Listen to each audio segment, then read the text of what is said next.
A Democratic bill to protect abortion rights nationwide will not receive support from Republican abortion rights advocate Senator Susan Collins. The senator from Maine said Tuesday she opposes the bill to prohibit states from interfering in abortion based on fetal viability, the Los Angeles Times first reported. The measure is a direct response to the Texas Fetal Heartbeat Bill that took effect earlier this month after the Supreme Court declined to block its enforcement. I support codifying Roe. Unfortunately, the bill goes way beyond that. It would severely weaken the conscious exceptions that are in the current law, Collins said, according to the Times. The bill is expected to be approved Friday in the House, the Times reported. Despite 48 co sponsors in the Senate, Democrats, led by bill author Senator Richard Blumenthal, Democrat of Connecticut, are considering whether to bring it up for a vote. The bill would codify Roe v. Wade, the landmark 1973 Supreme Court decision legalizing abortion. But Collins said it would weaken the Religious Freedoms Restoration Act, which prohibits the government from burdening the exercise of religion. This carve out would be unprecedented, and I do not believe it is necessary to codify Roe, she told the paper. Collins said she is discussing a potential bill that truly would codify Roe, the Times reported.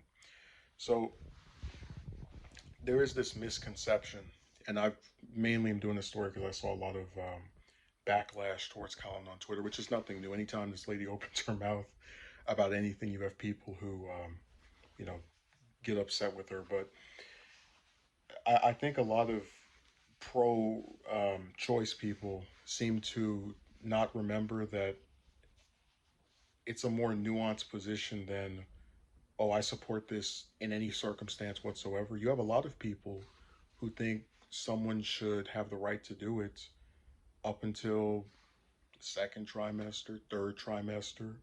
It's a more complicated issue than just saying I support people having the right to do this. And it's funny how they took this like really brief story because this is a bill that we already talked about how with a Senate that just is barely a majority Democrats, even if they get Collins to support it, it still is going to pass. Um, so they took this bill that has no chance of becoming law by virtue of the Senate having not enough people to support on the Republican side, and are going to use it to beat Collins metaphorically over the head as if, her vote was the deciding factor that was going to change everything.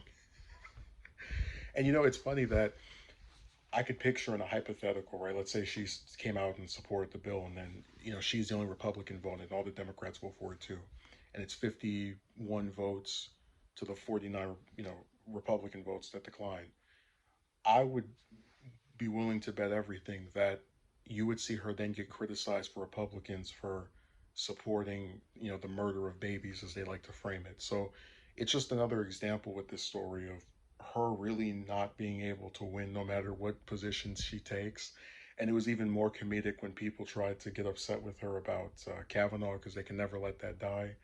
You know, they tried to say it was her fault that the Supreme Court decided to not get involved with repealing that Texas law because apparently she controls what nine Supreme Court justices decide.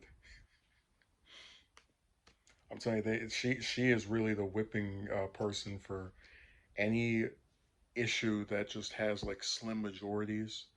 And no matter what happens, people will never criticize the Democrats for not getting enough votes to actually be able to do substantial things in the Senate or the House.